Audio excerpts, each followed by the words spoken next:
ہماری زندگی ایسے موڑ پر آ جاتی ہے، اتنی تکالیف کا سامنا کرنا پڑتا ہے، ایک کے بعد ایک پریشانی آتی چلی جاتی ہے،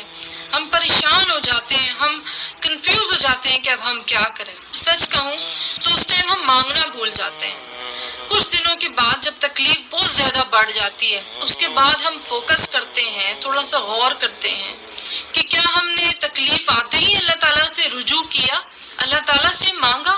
اللہ پر توکل رکھا، اس پر بھروسہ کیا، اپنے آپ سے کہا کہ میرا رب میرے لیے کافی ہے، اپنے آپ کو بتایا کہ سب سے پہلے مجھے اللہ تعالیٰ سے مانگنا چاہیے تھا۔ کبھی کبھار ایسے مشکل دن آتے ہیں کہ انسان کو سارے دروازے بند دکھتے ہیں، آپ کو لگتا ہے کہ اب دنیا میں کوئی بھی ایسا نہیں ہے جو آپ کی پریشانی کو حل کر سکے، اور ایسے وقت آپ کا خیال جاتا ہے کہ میرا اللہ تعالیٰ تو ہے نا، میں اللہ سے کیوں نہیں مانگ رہا تھا، میں اللہ سے سوال کیوں نہیں کر رہا تھا، میں نے سب سے پہلے اللہ سے کیوں نہیں مانگا۔ پھر انسان اپنے آپ کو کوستا ہے۔ حال ہی میں میری زندگی میں بھی کچھ ایسی پریشانی آئی جو میں اس وقت اس پلیٹ فارم پر شیئر نہیں کر سکتی، لیکن آج ہی میں نے سوچا کہ میں نے اللہ تعالیٰ سے تو مانگا ہی نہیں،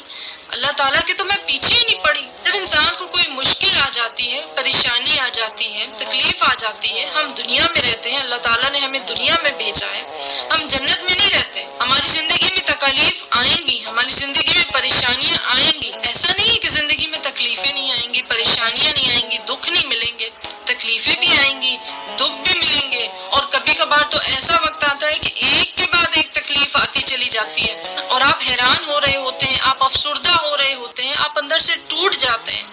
لیکن بہت لیٹ آپ کو ریئلائز ہوتا ہے کہ میں نے اللہ تعالیٰ کی طرف رجوع ہی نہیں کیا، میں اللہ کی طرف پلٹا ہی نہیں، ریئلائز ہی نہیں ہوا کہ مجھے اللہ تعالیٰ کی طرف پلٹنا چاہیے۔ یہ وہ وقت ہوتا ہے جب آپ اللہ تعالیٰ سے دل سے مانگتے ہیں کہ یا اللہ میں اس تکلیف سے تھک گیا ہوں، یا اللہ میں اس پریشانی سے تھک گیا ہوں، اب اس پریشانی کو دور کر دیجئے، یا اللہ اس تکلیف کو دور کر دیجئے۔ تکلیفیں تو نبیوں کی میراث ہیں، تکلیفیں تو اللہ تعالیٰ نبیوں کو دیتے تھے۔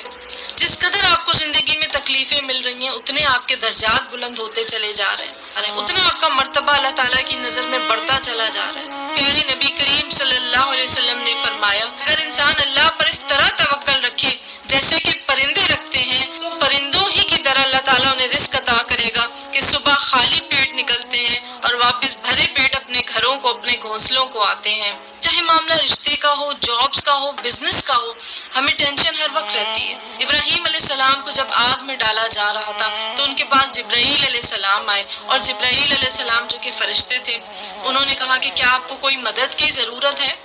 تو ابراہیم علیہ السلام نے فرمایا، کیا آپ کو اللہ تعالیٰ نے بھیجا ہے کہ مجھ سے پوچھیں تمہیں مدد کی ضرورت ہے؟ فرشتے نے کہا نہیں، میں تو خود آیا ہوں، مجھے اللہ نے نہیں بھیجا۔ ابراہیم علیہ السلام نے فرمایا کہ پھر آپ چلے جاؤ، مجھے تو صرف اللہ کی مدد چاہیے۔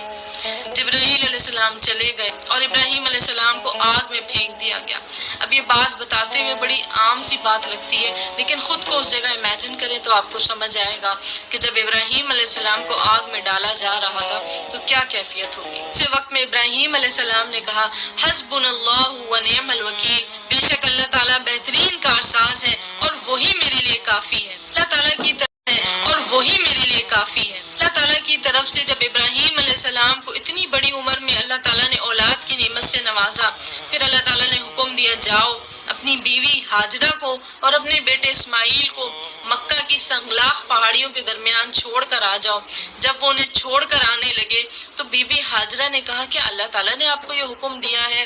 ابراہیم علیہ السلام نے ہاں میں سر ہلایا کہ ہاں مجھے اللہ تعالیٰ نے حکم دیا ہے۔ بی بی ہاجرہ نے کہا، حسبنا اللہ و نعم الوکیل، بس پھر میرے لیے میرا اللہ کافی ہے، مجھے کسی کی ضرورت نہیں ہے۔ یہ ایسا وظیفہ ہے جو ہمارے نبی کریم صلی اللہ علیہ وسلم بھی پڑھتے تھے جب آپ کو کوئی مشکل یا پریشانی آ پڑتی تھی۔ وظیفے کی برکت سے تمام مشکلات، تمام پریشانیاں دور ہو جاتی ہیں۔ جب آپ ایگزام دے رہے ہوتے ہیں یا آپ کا ڈرائیونگ ٹیسٹ ہوتا ہے یا کوئی بھی ایسی چیز جس میں آپ کو کریوسٹی ہو رہی ہوتی ہے، انزائٹی ہو رہی ہوتی ہے کہ پتہ نہیں کیا ہوگا، کہیں میں پاس ہوں گا نہیں ہوں گا، رشتے کا معاملہ ہے، بزنس کا معاملہ ہے، جاب کا معاملہ ہے، ویزا کا معاملہ ہے، کوئی بھی معاملہ ہو، اس کے لیے آپ حسبنا اللہ و نعم الوکیل کا یہ وظیفہ کر سکتے ہیں۔ حسبنا اللہ و نعم الوکیل، اس وظیفے کو آپ نے روزانہ 1000 مرتبہ پڑھنا ہے۔ اس کے بعد آپ نے 1 مرتبہ سبحانک اللہم آخر تک پڑھنا ہے، 1 بار درود شریف پڑھنا ہے، اور اس کے بعد اس طرح ہاتھ پھیلا کر قبلے کی طرف ہو کر آپ نے اللہ تعالیٰ سے دعا کرنی ہے